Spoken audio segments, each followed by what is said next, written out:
7 दिन तक गिरिराज जी उठा लेंगे, कालिया नाग को पछाड़ देंगे, लेकिन मधुमंगल सीतामा के आगे ऐसे भीगी बिल्ली बन जाएंगे जैसे जी कितने बलवान है। मधुमंगल सीतामा मन सुखा तन सुखा। तन सुखा को नाम तन सुखा क्यों है पता है? वो तन ऐसोवा को फूंक मार दो तो ऑस्ट्रेलिया पहुंच जाए बिना वीजा के। वहां को नाम ही तन सुखा। ये इनके असली नाम नहीं है, ठाकुर जी ने रखो है। पत्रो दुबरो या हमारे वहां को नाम कहा तन सुखा। एक है धन सुखा। दोनों बात है, पत्रो दुबरो है लेकिन नाम बा को उल्टो रखो। ये व्यंगात्मक नाम है कैसो? पत्रो दुबरो, पर नाम का रखो तन ते बड़ो सुखी है भैया। दोनों बातें, तन सुखा, तन ते सुखो भी और तन ते सुखी भी। जैसे ठाकुर जी कोई और ग्वाल बालन की मंडली तो मिले ना, देख ले भैया हम तो ज्यादा मत बोले, नहीं तो तन सुखा है बुला देंगे। वो तन सुखा कौन है? बोले हम में सबसे बलवान है वो। सामने वाले बालक डर जाए, बोले अच्छा लाला ने दिखाइयो। ए तन सुखा ने करके आज तन सुखा आयो पत्रो दुबरो सीख सो। कोई जलेबी की दुकान या कोई बढ़िया मिष्ठान की दुकान दिखे ठाकुर जी को, ठाकुर जी कहे भैया हमें दे दे। बोले लाला जी ऐसी ना मिले, या के काजी कछु देनो पड़ेगो। अरे तू जाने ना है हमारे पास में गोकुल को सबसे धनवान व्यक्ति है। बोले कौन? बोले धन सुखा। धन सुखा ने करके आया, वहां के जन कितने कर्जा हैं सबन पे। वहां को नाम है धन सुखा। एक है ठाकुर जी को सखा। वहां को मुख ऐसो है कि वह देख के यूं लगे कि रो है। ठाकुर जी तो पहली बार मिलो, ठाकुर जी ने वहां को, अरे भैया तू रो काई को रोए? अरे ना लाला रोए ना रो, मेरो चेहरा ही ऐसो है। ठाकुर जी वाह, वहां को नाम रख दियो मन सुखा। जे मन सुखा, मन ते सुखी। तो कहां इतने बड़े बड़े राक्षसन को ठाकुर जी नेक में ही मार रहे हैं। और ऐसो बली तो खेलन में ग्वालन सो पिट जाए। जे ग्वाला सबरे पीट दे लाला को, रोते रोते जाए मैया मुको आज वाने बड़ो खिजायो, वो बड़ो लड़े मोते। प्रेम ये सब ब्रजवासीन को प्रेम है ठाकुर जी से, और ठाकुर जी को प्रेम है ब्रजवासीन से।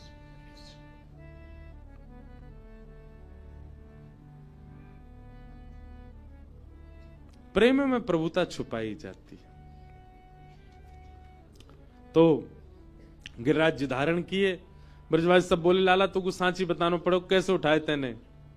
ठाकुर जी बोले कछु माखन को बल बढ़ो, कछु गोपन करी सहाय, श्री राधे जू की कृपा सो मैंने गिरिवर लियो उठाए। भैया कछु तो मुंह में माखन को बल आगो, आप सबन के घर ते माखन चुरा चुराए के खायो, वहां से मुंह में बल आगो। ब्रजवासी बोले और? बोले कछु गोपन करी सहाय, आप सब गोप ग्वालन ने मेरी बड़ी सहायता करी। गोप ग्वाल ब्रजवासी बोले लाला सहायता तो हम कर रहे, हमने अपनी अपनी छड़ी लगाई पर कहा बताएं टूट गई सबरी, हम सहायता। ठाकुर जी बोले छड़ीन की सहायता ना करी, आप लोगों ने पता ही ना है आपने मेरी कहा सहायता करी। ब्रजवासी बोले बता दे भैया। बोले आप सबरे टकटकी लगा के मोह देख रहे, और जब आप सबरे मोह देख रहे तो आप सबन की शक्ति मेरे भीतर आ गई, और आप सबन की शक्ति जैसी मेरे भीतर आई, लाखों ब्रजवासी की शक्ति एक बालक में आ गई, वो मैंने गिरिराज जी उठा लिए। ब्रजवासी बोले अच्छा, तभी तो हम कहें आजकल कमजोरी क्यों लग रही है भीतर ते, नेक चलवे में हम हाँप क्यों जाएं, सांस काई को फूल रही है हमारी। अब पता चली जे तो हमारी शक्ति चुराए ले गो लाला। ठाकुर जी बातें सुन के मंद मंद मुस्कारे और प्रेमाश्रु छलक रहे हैं ठाकुर जी के। कितने भोले हैं ब्रजवासी। मैं भैया अपनी कथा में, हर कथा में एक बात कहूं, ठाकुर जी को प्राप्त करवे के पाजे काजे ज्ञानी हैवे के जरूरत नहीं, वैरागी हैवे की जरूरत नहीं, बुद्धिमान हैवे की जरूरत नहीं, धनवान हैवे की जरूरत नहीं। ठाकुर जी को प्राप्त करवे के काजे भोले बन जाओ। जितने सीधे, जितने भोरे, जितने भोंदू, उतनी जल्दी लालजी मिलेंगे। ब्रजवासी बहुत भोरे हैं, बहुत सीधे, और सीधे ही ठाकुर जी को। अब देखो लोग बाग आजकल एक नया ट्रेंड चला है, माता पिता बच्चों को समझाते स्मार्ट बनो, है दुनिया तुम्हारा दुरुपयोग कर लेगी, थोड़े चतुर बनो, थोड़े थोड़े ऐसे बनो। यूनिवर्सिटी जाते को हम एक परिवार आया, वो बोला महाराज जी हम तो अपने बच्चे को घर ही पढ़ा रहे हैं। मैंने क्यों? ये बहुत सीधा है, हम इसको यूनिवर्सिटी नहीं भेजते, हमें लगता है वहां के बच्चे ऐसे हैं, पता नहीं क्या होगा इसका। भैया देखो एक बात सुनो, आप चतुर बनोगे, स्मार्ट बनोगे, चाटुकारी आपके अंदर आ जाएगी, क्लेवर बनोगे, आप संसार के प्रिय रहोगे। संसार आपको बहुत प्रेज करेगा, भाई कुछ भी कहो ये आदमी बड़ा चतुर है। चतुर के भी दो अर्थ होते हैं, एक अर्थ तो ये होता है चतुर है इससे सावधान, और दूसरा ये होता है चतुर है मतलब इसको कैसे भी षड्यंत्र में डाल दो ये बच ही जाएगा। चतुर का मतलब कई बार बुद्धिमान भी होता है। घर में कोई सिचुएशन ऐसी फंस जाती है, सब लोग कहते हैं उनके पास चलो, हमारे घर का वो सदस्य है उसकी बड़ा बुद्धिमान है, वो निकाल लेगा इस चीज से। तो बुद्धिमान होना, चतुर होना, चाटुकारी होना, क्लेवर होना, स्मार्ट होना, इससे आप संसार के प्रिय बन जाओगे। पर अगर श्री कृष्ण के प्रिय बनना हो तो सीधे बन जाओ, भोरे बन जाओ। इसका प्रमाण है उद्धव जी। उद्धव जी बहुत बुद्धिमान है, बहुत ज्ञानी है।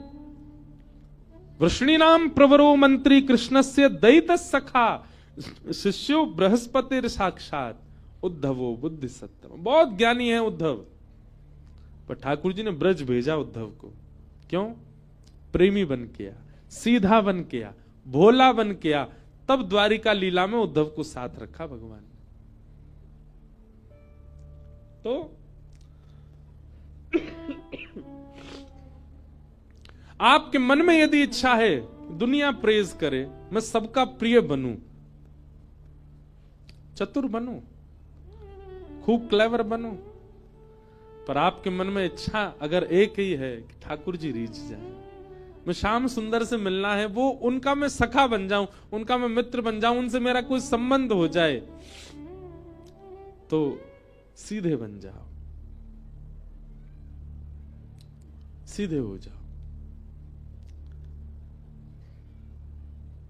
ठाकुर जी को नदियां प्रिय हैं, कितनी सीधी होती हैं, कुछ भी डाल दो। हम लोगों ने क्या दुर्गति कर रखी है। यमुना जी, कल गंगा आरती में गया था परमार्थ, महाराज जी से रात्रि में चर्चा हुई, बैठ करके मैंने महाराज जी को अपनी एक वेदना बताई। मैंने कहा महाराज जी बोले आप तो ब्रजवासी हैं, आप तो अच्छे, तो मैंने कहा कल आएंगे महाराज जी कथा में।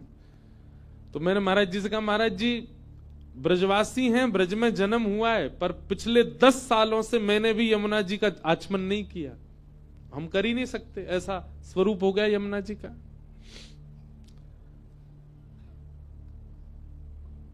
श्री कृष्ण को कौन प्रिय? नदियां प्रिय, सीधी हैं। हमने उनकी क्या स्थिति कर दी। नदियां कितनी सीधी होती हैं, सबको जल देती हैं। कभी आपसे कहती हैं एक कट्टी भर के ले जा रहे हो हमारे ऊपर से, देके तो जाओ हमको कुछ। गंगा जी कुछ कहती हैं? आप नहा करके अपने सबरे पाप धो जाओ, कपड़ा फेंक जाओ, गंगा जी सब स्वीकार कर लेंगे। कितनी बोली है। नदियां सीधी हैं इसलिए ठाकुर जी को प्रिय, वृक्ष सीधे हैं इसलिए ठाकुर जी को कुंज प्रिय, गैया सीधी है इसीलिए ठाकुर जी गोपाल कहलाए, पृथ्वी सीधी है, सब चलते हैं, सब उछलते हैं, सब गंदा करते हैं इसको, फिर भी कुछ नहीं कहती, शांत रहती। हां, ये सब अपने संपूर्ण 100 वर्ष के यातनाओं का उत्तर एक ही बार में दे देते हैं। और ये भी प्रकृति नहीं देती है, ठाकुर जी दिलवाते हैं इनसे। अगर इनके अंदर बदला लेने की इच्छा होती तो हर दिन बदला लेती प्रकृति हमसे, पर नहीं। जब 100 साल में इतना कुछ हम कर चुके होते हैं, तब ठाकुर जी आड़े लेते हैं, बोले तुम पीछे हटो, हम आते हैं। इन लोगों ने इतना बुरा कर रखा है, तो पर्वतों पर कुछ होगा, नदियों में कुछ होगा, पृथ्वी पर भूचाल आएगा। लेकिन ठाकुर जी का जिससे भी संबंध है, आप सबको उठा के देख लो, सब भोले हैं, सब सीधे हैं, सब शांत हैं, सब सरल हैं, सब निर्मल हैं। हम चाह रहे हैं हमसे ठाकुर जी संबंध हो, ठाकुर जी कह रहे हैं खुद को देख तो ले पहले, ऐसा दूषित है। सीधे बनो, सरल बनो। मन में भाव आता है, गंगा जी में स्नान करते हैं सब लोग, डुबकियां लगाते हैं, मांगते हैं गंगा जी से हमारे धन की पूर्ति हो जाए, हमारा व्यापार बढ़िया चल जाए, मेरा एग्जाम है मैं क्लियर हो जाऊं, मेरा विवाह होने वाला, पत्नी बढ़िया आवे, हमारे बालक जन्म ले रहे हैं, बढ़िया बालक हो, सब चीज मांगते हैं। पर पता नहीं क्यों मेरा मन होता है ये संसार मत मांगो, ये तो आपको मिलेगा, जो लिखा है सब मिल ही जाएगा, आपके कर्तव्यों से मिलेगा। आप गंगा जी से, आप देवताओं से, आप इन दैवी वस्तुओं से ये मांगो, एक डुबकी लगाओ, मैं सरल हो जाऊं, मैं सहज हो जाऊं, मेरे अंदर से चतुराई चली जाए, मुझे लोगों को देख करके ईर्ष्या होती है, मेरी ईर्ष्या दूर करो, मेरा क्रोध कम करो, मेरे अंदर कामुकता बहुत ज्यादा है, कम करो, अपने व्यवहार स्वभाव को बदलने की बात करो ना। वो तो कोई नहीं मांगता यहां पे। कभी किसी मनोकामना पूर्ण मंदिर में देखा किसी ने इस भाव से वो कपड़ा या नारियल बांधा है कि मेरा स्वभाव थोड़ा प्रिय हो जाए? कोई नहीं कहता। जो बदलना चाहिए, जो मांगना चाहिए देवताओं से, वो तो कभी नहीं मांगते हम। एक आप लोग अगर इधर जाएंगे ना, क्या कहते हैं, नैनीताल से ऊपर कमाऊ क्षेत्र, ये पौड़ी गढ़वाल है, वहां कमाऊ क्षेत्र में एक देवता हैं, उनका नाम गोलू देवता क्या नाम है? गोलू देवता। दर्शन किए मैंने उनके। गोलू देवता के मंदिर में आप जाओगे, दो ही चीज मिलेंगी आपको, एक तो पत्र और दूसरे घंटी। कम से कम लाखों करोड़ों की तादाद में वहां पत्र बंधे होंगे। लोग बाग उनके साथ हुई घटनाओं को लिख देते हैं, हमारे साथ इसने ऐसा किया, ऐसा किया, ऐसा किया, और ये बहुत बुरा हुआ, और फिर उसको वो पत्र को वहां टांगे आते हैं। तो गोलू देवता उसका न्याय करते हैं। अगर आप गलत होगे तो आपको ही दंड मिलेगा, और यदि आपके संग किसी ने गलत किया तो उसको दंड मिलेगा, और आपकी मनोकामना पूरी हो जाती है। मतलब जिसका आपने नाम लिखा वो, उसको अगर दंड मिल जाता तो वहां घंटी चढ़ाते हैं लोग, गोलू देवता। ऐसा कहते हैं वहां के राजा थे वो न्याय देते थे सबको। जब राजा के प्राण जाने लगे तो फिर लोग बाग चिंतित हो गए, रोने लगे कि अब राजा चला गया, अब हमको न्याय कौन दिलाएगा। तो अपनी प्रजा के रुदन को देख करके राजा ने एक रूप धारण कर लिया देवता का। बोले मैं हमेशा अज्ञात रूप से यहां रहूंगा, आप सबको न्याय दिलाऊंगा। वहां न्याय दिलाते हैं सबको। पर वहां कभी किसी ने जाकर के अपनी शिकायत तो नहीं लिखी होगी, मैंने ऐसे ऐसे के संग गलत किया है गोलू देवता, मैंने उसके संग बुरा किया, मैंने ऐसा कर दिया। कोई अपनी बात क्यों नहीं रखते हो आगे?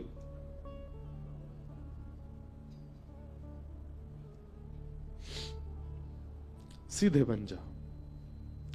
भगवान ने गिरिराज जी धारण किए और ब्रजवासी सब खड़े हैं। 7 दिन 7 रात्रि तक ठाकुर जी ने नख पर गिरिराज जी धारण करके रखे, और 7 दिन बाद जब इंद्र को पता चला कि ये परमात्मा है, अब इसमें भी विषय तो बहुत बड़ा है, आज हमको रुक्मिणी विवाह करना है, कि प्रश्न उठता है क्या इंद्र को भगवान ये नहीं पता चला कि ये भगवान है? 7 वर्ष का बालक 21 किलोमीटर लंबे चौड़े गिरिराज पर्वत को धारण करके खड़ा है, इंद्र को यह बात पता नहीं चली कि यह सामान्य बालक नहीं हो सकता। इस पर हम सब की दृष्टि कभी नहीं गई। हम सब तो हमेशा ये सुनते आए, कहते आए कि भैया 7 दिन तक ठाकुर जी ने गिरिराज जी, इंद्र को पता नहीं चला भाई ये बालक नहीं कर सकता, ये निश्चित ही कोई परमात्मा है। ये बात पता चली किसको? जयदेव महाप्रभु को। हमारे भारत में 1000 वर्ष पहले एक आचार्य हुए बंगाल में, जिनका नाम था श्री जयदेव। और जयदेव महाप्रभु ने ठाकुर जी की लीलाओं को गीत में, संस्कृत के गीतों में गाया, जिसको कहते हैं गीत गोविंद। अष्टपदियां हैं, उन्हीं अष्टपदियों में एक पद श्री जयदेव महाप्रभु गाते हैं। मैं कथाओं में गाता हूं, बहुत लोग गाते हैं उसको। उसी अष्टपदी के एक पंक्ति में श्री जयदेव महाप्रभु कहते हैं, ठाकुर जी आपने इतने बड़े गिरिराज जी उठाए, इंद्र को पता नहीं चला कि आप परमात्मा हो? भगवान जगन्नाथ जी बोले, हां पता चला ही नहीं होगा। जयदेव महाप्रभु बोले, ऐसा हो ही नहीं सकता। नन्हा सा बालक, 7 वर्ष का बालक कितना बड़ा होता, छोटा सा, और वो इतने बड़े गिरिराज पर्वत को लेके, चलो मान लीजिए 1 आध घंटा खड़ा हो गया तो भी चलो मान लिया कि कोई टोना होगा, कोई टोटका होगा, कोई देवता की शक्ति होगी। 7 दिन 7 रात्रि तक ऐसे ही खड़ा रहा। अरे वो बालक नहीं हो सकता। ब्रजवासियों को तो हम चलो मानते हैं कि उनके अंदर प्रेम बहुत है, वो भोले बहुत हैं, उनको नहीं दिखा। पर इंद्र तो बुद्धिमान है, देवताओं का राजा, उसको यही नहीं पता चला कि ये परमात्मा नहीं है।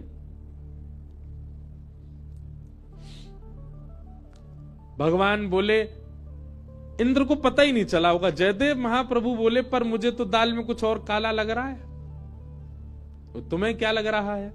तब जयदेव महाप्रभु लिखते हैं, अभिनव जलधार सुंदर धृत मंदर धृत मंदर श्रीमुख चंद्र चकोर जय जय देव हरे। श्रीमुख चंद्र चकोर जय जय देव हरे। जयदेव महाप्रभु कह रहे हैं, अभिनव जल के समान नील वर्ण के श्री कृष्ण ने इतने बड़े गिरिराज पर्वत को धारण किया और 7 दिन 7 रात्रि तक इंद्र वर्षा ही करते रहे, उनको पता नहीं चला ये परमात्मा है। तो जयदेव महाप्रभु कहते हैं, इंद्र को तो 7 मिनट में ही पता चल गया था कि ये परमात्मा है। 7 दिन नहीं, 7 मिनट में ही पता चल गया था कि ये परमात्मा है, गिरिराज जी धारण जिन्होंने किया है। तो फिर वो 7 दिन तक वर्षा क्यों करता रहा? जयदेव महाप्रभु कहते हैं, बोले मुझे तो ऐसा लगता है जब ठाकुर जी ने गिरिराज जी उठाए तो सब ब्रजवासियों ने ठाकुर जी को घेर लिया और ठाकुर जी के श्री स्वरूप के सामने, बिल्कुल नेत्रों के सामने वृषभानुनंदिनी श्री किशोरी जी खड़ी हैं। उनके रूप को देखने में ठाकुर जी को इतना सुख मिला, इतना सुख मिला। ठाकुर जी ने 7 मिनट में, जैसे इंद्र को पता लगा कि ये परमात्मा है, इंद्र तो वर्षा बंद कर रहा था, ठाकुर जी ने कही, ए इंद्र अपने सबरे भंडार खोल दे, जितनी है सके उतनी वर्षा कर दे। आज किशोरी जी के रूप को देखवे को समय मिलो है, आज जी भर के किशोरी जी को देखवे को अवसर मिलो है। जब तक तेरी वर्षा को जल खत्म नहीं आ जाए तब तक करते ही रही हो, ताकि मैं किशोरी जी को देखता रहूं। प्रश्न हुआ, क्या ठाकुर जी 7 दिन में रीझ गए, बस किशोरी जी को 7 ही दिन तक देख पाए? क्या इतना ही रूप लावण्य था किशोरी जी का कि 7 दिन में ठाकुर जी का मन भर गया? नहीं, ठाकुर जी को मन ना है भरो तो इंद्र को भंडार खत्म है गो। इंद्र के पास जलाशय खत्म हो गया, ठाकुर जी तो अब भी यूं ही खड़े। थोड़ी देर बाद सब ब्रजवासी आए, लाला अब जा गिरिराज जी नीचे धर दे। क्यों? काहे को? वर्षा बंद है गई अब बाहर। ठाकुर जी ने भ्रगुटी टेढ़ी कर गई तो समझ में नहीं आई, तो मैंने कही खूब बरसई हो। इंद्र बोलो, जय जय, जितनो एक सांबर तक में बरसानो चाहिए उतनो पूरा बरसा दियो मैंने, मुंह पे खत्म है को, जले ही ना है बच्चों। तब 7 दिन बाद ठाकुर जी ने गिरिराज जी नीचे धरे। ये भेद किसने खोला? जयदेव महाप्रभु। इसलिए श्री राधे जू की कृपा से मैंने गिरिवर लियो उठा, किशोरी जी की कृपा से मैंने गिरिराज जी उठा। बोलो गिरिराज धरण की, श्याम सुंदर श्री यमुने महारानी की, गोवर्धन नाथ की, गिरधर लाल प्यारे की, पूछरी के लौठा की। प्यारे, क्या बात है वंशी वारे। ठाकुर जी ने गिरिराज धारण किए। ऐसे गिरवर धारण की लीला सुनाई। अब आगे रासपंच अध्याय का प्रसंग आया। भगवान ने गोपियों के संग रास किया। अब विस्तार में ज्यादा नहीं करूंगा, पर थोड़ा सा भाव कहूं। मैं हर कथा में ही कहता हूं, रस और रास ये दो शब्द हैं। रस का अभिप्राय होता है, बहुत ध्यान से सुनिएगा, रस का अभिप्राय होता है आप भगवत मिलन की इच्छा रखते हो, वो रस है। पर ठाकुर जी आपसे मिलन की जब इच्छा रखते हैं, वही रास है। हम स्वयं का निर्माण ऐसा करें, स्वयं की भक्ति ऐसी करें, स्वयं का भजन ऐसा करें, स्वयं का जीवन ऐसा बना लें कि ठाकुर जी इच्छा रखें मुंह से मिलवे की, वही रास है। आज रास का प्रसंग आया। गोपियां अब उस स्थिति में आ चुकी हैं, ठाकुर जी उनसे मिलने का मन बना रहे हैं। भगवान पिता रात्रि शरदोत्फुल्ल मल्लिका विक्षरंतुम मनश्चक्रे योग मायाम उपाश्रित। स्पष्ट लिखा है रासपंच अध्याय में, गोपियों ने ठाकुर जी के संग रास करने का मन बनाया, ये एक पक्षीय बात है। पर यहां स्पष्ट श्री शुकाचार्य जी कहते हैं, भगवान पिता रात्रि शरदोत्फुल्ल मल्लिका विक्षरंतुम मनश्चक्र। ठाकुर जी ने मन बनाया गोपियों के संग रास करने का। ये बहुत ऊंची बात है। इसको सामान्यतया सुन रहे हो इसलिए सामान्य लग रही है आपको। आप बद्रीनाथ जाने का मन बनाओ, समझ में आता है, पर बद्रीनाथ जी आपके घर आवे को मन बनाए, ये विशेष बात है कि नहीं? आप वृंदावन जाओ, एक बात है, पर अब देखो एक और बात समझो। आप गंगा जी के पास आओ, ये रस है, और गंगा जी आपके पास आ जाए, ये रास है। ये रास किसके साथ हुआ? भगीरथ जी के साथ हुआ। भगीरथ जी के बुलावे पर, उनकी पीढ़ियों के आवाहन पर श्री गंगा जी जहां जहां से भगीरथ जी लेके गए, तहां तहां से गंगा जी चलती चली गई। उनके साथ रास हुआ। हम लोग केवल रस का अनुभव कर पाते हैं, हमारे साथ रास नहीं हुआ है। रास का मतलब है कि हमसे प्रसन्न हो गए ठाकुर जी और हम पर कृपा करके हमारे पास आ गए, तब रास समझो। रास का अनुभव कैसे कर सकते हो आप? मैं बताता हूं कथा में कि जब भी वृंदावन जाओ, पहले से ही कुछ विचार करके जाओ। वृंदावन जाएंगे तो मौसम ऐसा होगा, वृंदावन जाएंगे तो वायु ऐसी बह रही होगी, वृंदावन जाएंगे तो श्री बिहारी जी के दर्शन करने जाएंगे, वहां ऐसी भीड़ होगी, लोगों के मुख से ऐसे नाम प्रकट हो रहे होंगे। और श्री वृंदावन बिहारी जी का जब हम दर्शन करेंगे तो बिहारी जी की पोशाक ऐसी होगी, बिहारी जी के वस्त्र ऐसे होंगे, बिहारी जी का श्रृंगार मुकुट ऐसा होगा। वृंदावन में हमको ये पाने को मिलेगा, हम स्वयं नहीं जाएंगे पाने, कोई हमको दे जाएगा कि लो ये पालो। ऐसा ऐसा आपने कुछ विचार कर लिया, और वो सब विचार किया जो एक प्रकार से असंभव जैसा है, जो आपको पता ही नहीं है, वो आपने विचार कर लिया। अब जब आप वृंदावन गए और वहां आपकी विचार की हुई वस्तुएं मैच होने लग जाएं, तो समझ जाना आपके संग रास हुआ है, आपके संग रास हो रहा है। रस और रास, रस में प्रयास आप करते हैं और रास में प्रयास ठाकुर जी करते हैं। यही है रस में और रास में अंतर। स्वयं को हम ऐसा बना लें कि ठाकुर जी प्रयास करें हमारे पास आवे को, हमसे मिलवे को, वो रास। गोपियों ने अपना ऐसा निर्माण किया, सब गोपियां आनंदित हो गईं।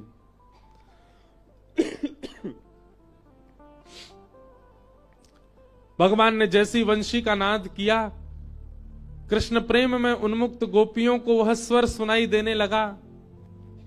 और स्वर भी नहीं सुनाई दिया, स्वर में शब्द सुनाई दिया, चल गोपी जल्दी आ, मैं तेरी प्रतीक्षा कर रहा हूं। गोपियों को स्वर नहीं सुनाई दे रहा, वेणु की धुन नहीं है, धुन में शब्द है, और शब्द कान में आते ही कहता है अरे गोपी जल्दी आ। क्यों? वंशी बजा रहे हैं, सुनाई तो सबको दे रही है, पर वेणु की धुन में शब्द केवल उन्हीं को सुनाई दे रहा है जो कृष्ण प्रेम करती हैं गोपियां। जैसे कथा हो रही है, यहां हजारों लोग बैठे हैं, पर कई लोगों को केवल शब्द ही सुनाई दे रहा है कि व्यास जी केवल बोल रहे हैं, 10:30 बजे तो बोले ही जा रहे हैं, शांति ही नहीं है रे, 12:45 है गए, जन कब विश्राम लेंगे। कई लोगों को लग रहा है केवल शब्द का वाचन किया जा रहा है, पर यहां बैठे कई लोगों को ऐसा अनुभव हो रहा होगा कि व्यास तो माध्यम है, इंद्रेश जी तो माध्यम है, इनकी वाणी तो माध्यम है, पर इनके मुख से जो शब्द है ना, ये श्री कृष्ण ही बोल रहे हैं, और ये मेरे लिए ही बोल रहे हैं। ताली तो सबने ऐसी बजाई जिस सबन को यही लग रहा हो, पर सबको नहीं लग रहा है। हम जानते हैं 1000 लोगों में ज्यादा से ज्यादा 4 लोगों को अनुभव ऐसा होता है कि कथा मेरे लिए कही जा रही है। यहां जो कुछ भी कहा जा रहा है वो शब्द श्री कृष्ण मेरे परिवर्तन के लिए प्रकट कर रहे हैं।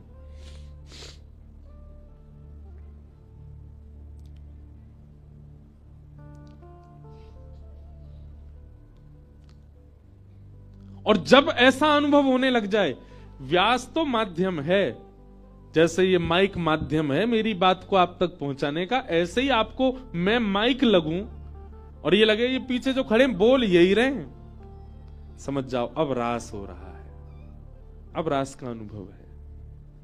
और ये रास का अनुभव सबको नहीं होता। आपके हिमालय के स्वयं महादेव पहुंचे वृंदावन हमारे यहाँ, गोपियों ने रोक दिया, बोले बाबा कहां जा रहे हो? बोले मैं रास में जानो। बोले रास में तो केवल वही जा सके जो गोपी हो। इसका मतलब क्या है? रास का अनुभव किसको हो सकता है? जो गोपी है। और गोपी का स्वरूप क्या है? दर्शन को नैना तपे, वचन सुनन को कान, मिलवे को हियरा तपे, हिय के जीवन प्राण, गोवर्धन वासी सावरे, गोवर्धन वासी। ये गोपी है जिसके नेत्र व्याकुल रहते हैं कृष्ण को देखने को, जिसकी जिह्वा व्याकुल रहती है उनके नाम को गाने के लिए, जिसके कान व्याकुल रहते हैं कथा श्रवण के लिए, जिसके पैर व्याकुल रहते हैं प्रदक्षिणा के लिए, जिसके हाथ व्याकुल रहते हैं सेवा और स्पर्श के लिए श्री कृष्ण के, उसी को गोपी कहते हैं। और हम गोपी नहीं है, हम सब गोपी नहीं है। हम बिना कृष्ण के रह लेते हैं। हमें दर्शन को ना मिले ठाकुर जी चलेगा काम, सुनने को ना मिले कथा चलेगा काम, प्रसाद ना मिले चलेगा काम, पैर प्रदक्षिणा ना करें चलेगा काम, सेवा ना हो हाथ से चल जाता है हमारा काम। हम गोपी नहीं है। गोपी कौन? जो रह ही ना पाए श्री कृष्ण के बगैर। सर्वांगीण इंद्रियों में केवल एक रस जाता है और वो रस है श्री कृष्ण, वो है गोपी। जब महादेव गोपी बने तब रास में प्रवेश मिला। गोपियां सब रास कर रही थी ठाकुर जी के साथ, तभी गोपियों को अभिमान हो गया कि हम सब परम सुंदरी हैं, इसलिए हमारी सुंदरता पर श्री कृष्ण रीझ गए। अब आप कहेंगे महाराज गोपियों के अंदर यह विकार कैसे आ गया? गोपियां तो अनन्य पूज्या हैं, गोपियां तो अनंत पूज्या हैं, फिर उनके मन में यह विकार कैसे आ गया कि हम बहुत सुंदर हैं? और जब ये विकार उनके भीतर था तो फिर ठाकुर जी ने उनके संग रास क्यों किया? बंधुओं, कई लीलाएं मुझे और आप सबको समझाने के लिए होती हैं। ये गोपियों के अंदर मान आना कि हम बहुत सुंदर हैं, ये इसलिए हुआ कि हम आप सब समझें।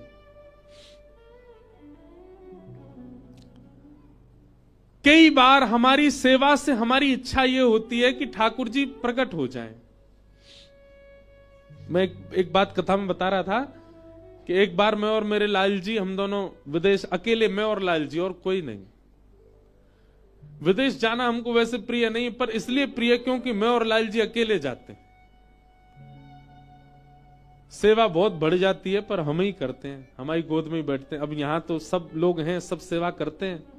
अब हम कथा करते हैं, लाल जी यहां से वहां भी आ जाते हैं, कई बार सब होता। पर विदेशों में तो यह है कि लाला खावे को भी मेरे हाथ थे, सोवे को भी मेरे हाथ थे, उठे को भी मेरे हाथ थे, श्रृंगार भी मेरे हाथ थे, जाए को भी मेरे हाथ थे। और फ्लाइट में हम जाते हैं तो हमारा एक अद्भुत है, ठाकुर जी की एक ऐसी बनी हुई है, यहीं बैठ जाते हैं छाती में ही। उसमें एक बड़ी झीनी सी एक जाली है, उसमें से ठाकुर जी देखते रहते हैं बाहर, और ऐसे हम धीरे से ऐसे पटका से ढक लेते हैं, तो लाल जी पता ही नहीं चलता किसी को कि यहीं बैठे हैं। तो विदेश यात्रा में ये सुख रहता है, लाल जी संगी रहते हैं। तो एक बार हम जा रहे थे, रात्रि का समय, सब सो रहे हैं हवाई जहाज में, मैं और लाल जी दोनों बैठे। थोड़ी देर बाद पता नहीं एक मन में भाव आया, मैं, लाल जी आप ऐसे ही रहते हो हमेशा,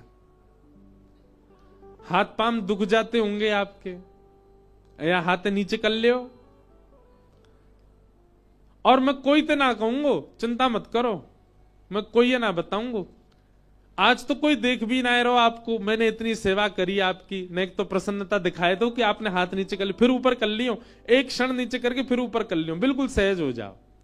जैसे एक प्रेम करने वाला दूसरे प्रेम करने वाले से कहता है कि तुम सहज हो जाओ, अब मैं केवल तुम्हारा हूं, तुम चाहे मुझसे जो कहो, चाहे मुझे जो बोलो, वैसे ही मैं ठाकुर जी से बोला हूं कि अब आप सहज है जाओ। बहुत देर लीला चली, थोड़ी देर मैंने आंख बंद करी, अच्छा मैं ठाकुर जी 10 तक गिनती गिनना है, हाथ नीचे कर लियो एक बार, और 10 गिन के जैसी आंख खोलूंगा, एक बार ये हाथ यूं दिखाई दियो, फिर ऊपर कर लियो, कोई से नहीं कहूंगा। खूब हाजी हजूरी कर ली, खूब पाम पूज लिए, खूब प्रार्थना कर ली, खूब बात कर ली, ठाकुर जी ने हाथ नीचे नहीं कियो। ठाकुर जी को बगल में सिंहासन वह में पौड़ा दिए, आंख बंद करके जैसे मैं थोड़ी देर लेटो, तो अपने आप ही अंदर से ऐसा स्वर आया, ऐसी एक, मतलब अपने आप मेरा ही स्वर था, मेरी ही भावना थी, पर अंदर से ऐसी भावना आई मानो ठाकुर जी यूं कह रहे हैं, मैंने अगर हाथ नीचे कर दियो तो सबसे पहले कथा में जाके सुनावे वो सबन को, मेरे लाला ने हाथ नीचे कियो। अच्छा, हाथ नीचे करवे से कोई दिक्कत नहीं है, पर ठाकुर जी को हाथ नीचे करने में, चलने में, फिरने में, उछलने में कोई दिक्कत नहीं है। ठाकुर जी को केवल एक चीज से दिक्कत है, मैं आपको बता भी दूं उससे भी ठाकुर जी को कोई दिक्कत नहीं है। ठाकुर जी को दिक्कत यह है कि मैंने आगे हाथ नीचे कर लियो, या बात को कहीं आपको अभिमान नहीं है जाए कि देखो मेरी भक्ति से मेरे लाला ने हाथ नीचे किया। ठाकुर जी को इस बात की चिंता रहती है कि अगर मैं कहीं असहज भयो तो कहीं मेरे अर्चक को मान नहीं है जाए। मेरी भक्ति की पराकाष्ठा देखो, ठाकुर जी ने हाथ सीधे कर ली। यही बात रास में समझा रहे हैं। गोपियों के संग रास करते करते करते करते गोपियों को जब ये मान हुआ कि हम बहुत सुंदरी हैं, ठाकुर जी ने मानो हम सबको संकेत किया, मैं इसीलिए सहज नहीं होता क्योंकि मेरे सहज होते ही अर्चक को ये मान हो जाता है कि वो कुछ है।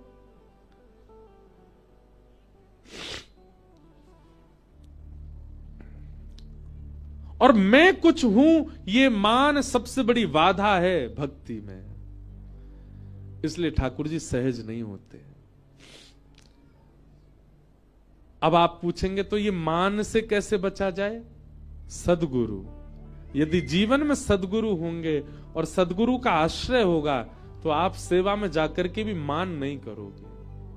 हां, आपके शिष्यत्व में कमी होगी तो मान हो जाएगा, पर आपके शिष्यत्व में निपुणता होगी तो आप अपने गुरु का आश्रय करके जब जब सेवा में जाओगे मान नहीं आएगा। गोपियां बिना गुरु आश्रय के इस रास में चली गईं, और रास की आचार्य, रास की गुरु कौन है? श्री राधा रानी। सब गोपियां विलाप करती करती किशोरी जी के पास गई हैं। हे सुन राधिका दुलारी, तेरे द्वार का भिखारी हूँ मैं, शाम का पुजारी,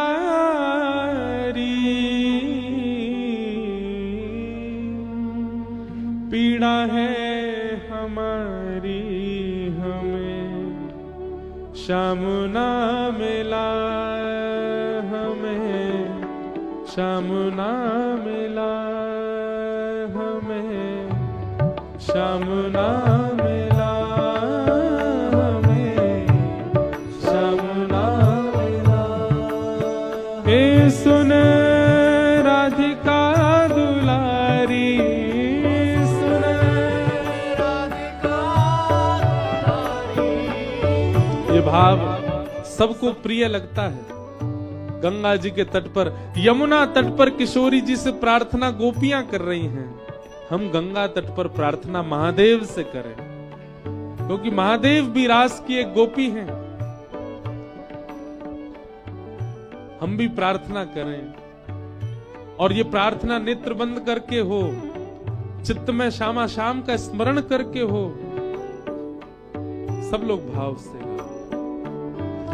सुन राधिका दुलारी, सुन राधिका दुलारी, तेरे द्वार का भिखारी, तेरे द्वार का भिखारी, तेरे श्याम का पुजारी, एक पीड़ा है हमारी हमें श्याम ना मिला, हमें श्याम ना मिला,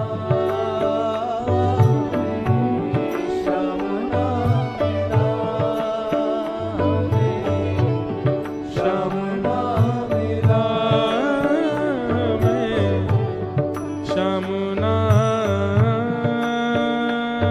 मिला।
हम सोचते थे कहाँ कहीं कुंजल में होगा, हम सोचते थे कहाँ कहीं कुंजल में होगा, हम सोचते थे कहाँ कहीं कुंजल में होगा, हम सोचते थे कहाँ कहीं कुंजल में होगा। हो अभी तो मिलन का हमने सुख नहीं भोगा, अभी तो मिलन का हमने सुख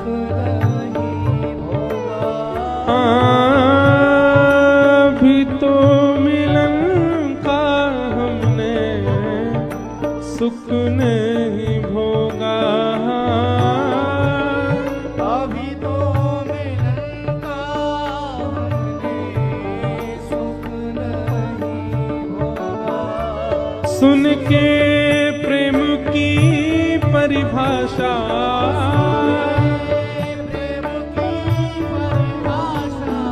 मन में बंधी थी जो आशा, मन में बंधी थी आशा हुई रे निराशा, झूठी दे गया दिलाशा हमें, श्याम ना मिला हमें, श्याम ना मिला हमें, श्याम ना मिला हमें, श्याम ना मिला। हे सुन राधिका दुलारी, सुन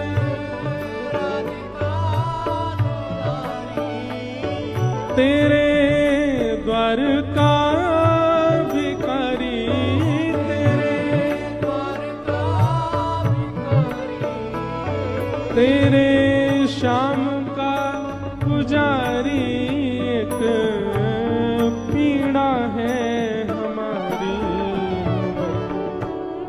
श्याम ना मिला हमें, श्याम ना मिला हमें, श्याम ना मिला हमें, श्याम ना मिला।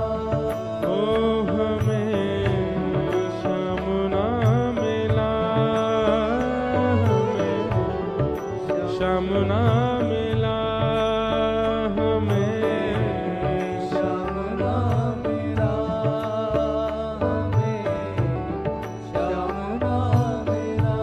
ओ हमें श्याम ना मिला हमें, श्याम ना मिला।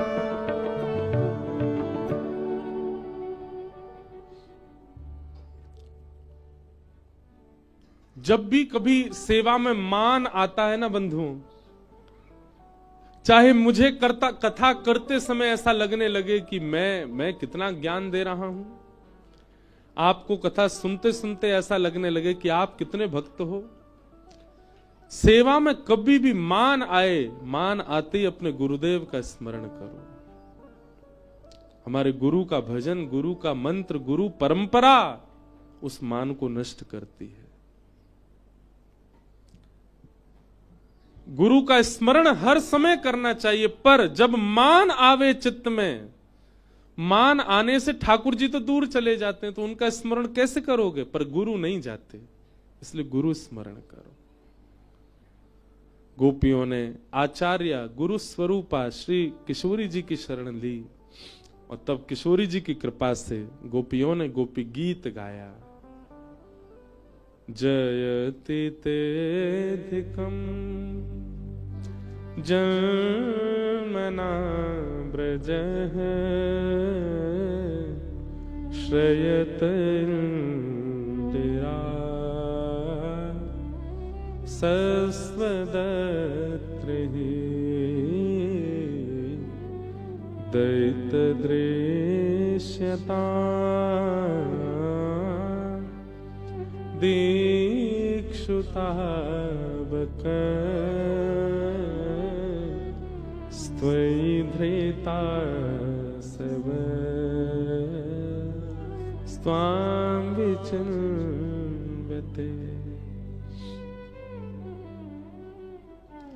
गोपियों के द्वारा गोपी गीत गाया, सब गोपियां रुदन करने लगी। रुरुदो स्वस्वरम राजन कृष्ण दर्शन लालसा। कृष्ण दर्शन की लालसा से जब गोपियों ने रुदन करना प्रारंभ किया, उन सब के भाव से ताशामाबिर्भूत सौरी स्मयमाय मुखाम्भुज पीताम्बर धरश रघवी साक्षान मनमथ मनमथ। ठाकुर जी वहीं प्रकट हो गए। बोलो रास रासेश्वर भगवान की। गोपियों के साथ ठाकुर जी ने महारास किया। पहले रास हुआ था, अब महारास। इसके दो अर्थ हैं। बिना गुरु के जब आप भाव में प्रवेश करते हैं तो रास होता है, पर जब गुरु कृपा से भाव में प्रवेश करते हैं तो मान नहीं आएगा, इसलिए महारास होगा। रास का एक समय होता है, अवधि होती है, वो उतनी अवधि में विश्राम हो जाएगा, पर महारास विश्राम नहीं होता, महारास तो चलता रहता है। मीराबाई के साथ रास प्रारंभ हुआ था, पर जब गुरु जीवन में आ गए तो महारास चला अंतिम श्वास तक। आप सबके जीवन में निश्चित है रास प्रारंभ हो चुका होगा, पर अब महारास होना चाहिए। महारास कभी विराम नहीं लेता, रास का तो विश्राम हो जाता है। बहुत विस्तार है, अब मैं कहां तक उस भाव में प्रवेश करूं। हम बस प्रणाम मात्र करते हैं। ठाकुर जी ने महारास किया और महारास में महादेव पधारे, सबको हम वंदन करते हैं।